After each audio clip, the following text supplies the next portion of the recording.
tous et bienvenue sur la carte du ciel du 30 mai 2018, puisqu'on va passer, voilà, on va aller voir le soleil du jour, pour ceux qui ont beau bien sûr, parce que,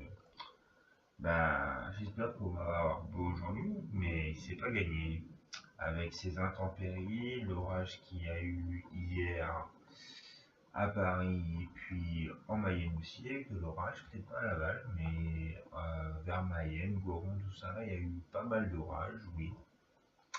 Voilà, voilà. Donc si vous pouvez observer le soleil avec l'activité solaire du jour, faites-le. Et puis bien sûr, prenez un filtre solaire obligatoire, car sinon vous allez vous abîmer les yeux à l'infini, parce que c'est irréversible après. Voilà.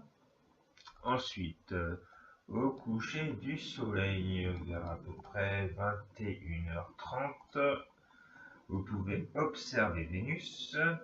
Puis ensuite,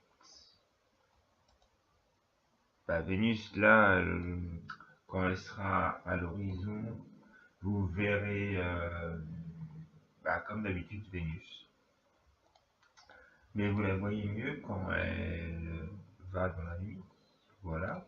Là, à 23h42, si vous avez un horizon dégagé, vous pouvez parfaitement voir Vénus et aussi Jupiter. D'ailleurs, on va aller voir ce que l'on peut observer sur Jupiter, parce que des fois, la tache rouge est visible, des fois, il y a des satellites qui passent tout simplement devant la planète, donc c'est super intéressant à observer.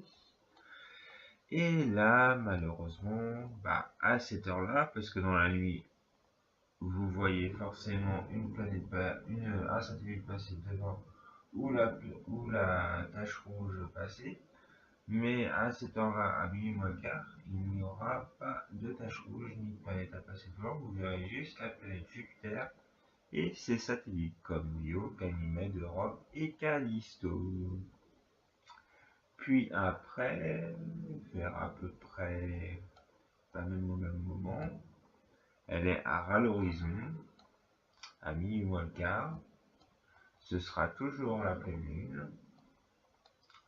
Vous verrez la lune de mille feux. Alors là, je vous conseille d'observer la lune. Vous pouvez voir toutes les différentes mers qui s'y trouvent sur la lune, à savoir la mer de la tranquillité, la mer de la sérénité. Vous avez aussi le cratère de Tycho à observer. Voilà, il y a pas mal de choses.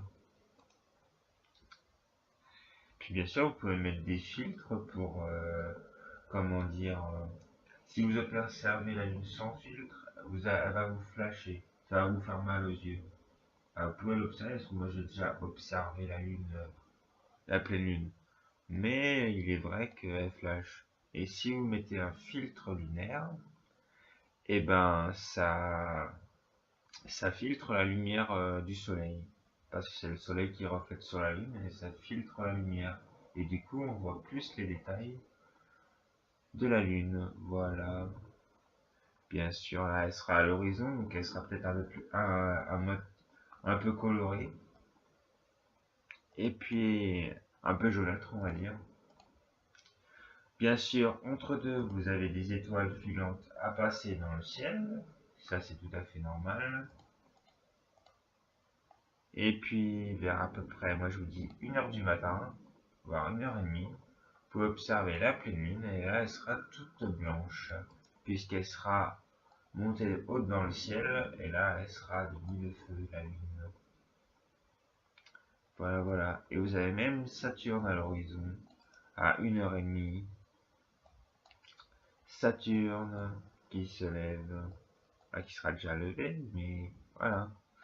Une belle planète qui tourne avec ses satellites comme Titan, Dionée, pas Dieudonné, Dionée, Japet, Rhéa, je me suis planté de nom. Et puis, vers à peu près la fin de nuit, pas fin de nuit, Les planètes avancent parce qu'avant on la voyait à 4 heures du matin. Là maintenant on peut la voir à l'horizon à 2 heures, un peu plus haut dans le ciel à 3h11. Et sinon, si vous voulez vraiment l'observer en haut dans le ciel, il faudra attendre 4h22. Voilà. Et à 4h22, vous pouvez observer Mars, Saturne, la pleine lune et Jupiter qui se couche. Voilà. Bien sûr aussi, vous avez le ciel profond et puis les triangles de l'été, à savoir Altaïr, Vega et Deneb. Ça, ce sont ces étoiles-là, on les verra au mois d'août, quand on observera le ciel. Dès 11 heures du soir, on verra Altaïr, Vega et Deneb. Elles sont visibles aussi au mois de juillet, mais au mois d'août, vu que c'est la nuit des étoiles, elles sont visibles là aussi. Mais là, en ce moment, on les voit qu'à 4 heures du matin, ce qui est tout à fait normal. Voilà. Et puis, je tenais à vous dire aussi que à partir de lundi prochain, les cartes du ciel passeront à la semaine. C'est-à-dire, il y aura une carte du ciel qui sera faite pour toute la semaine. Voilà. J'espère que ça vous aura plu. Passez une bonne journée et je vous dis à demain. Merci à vous tous.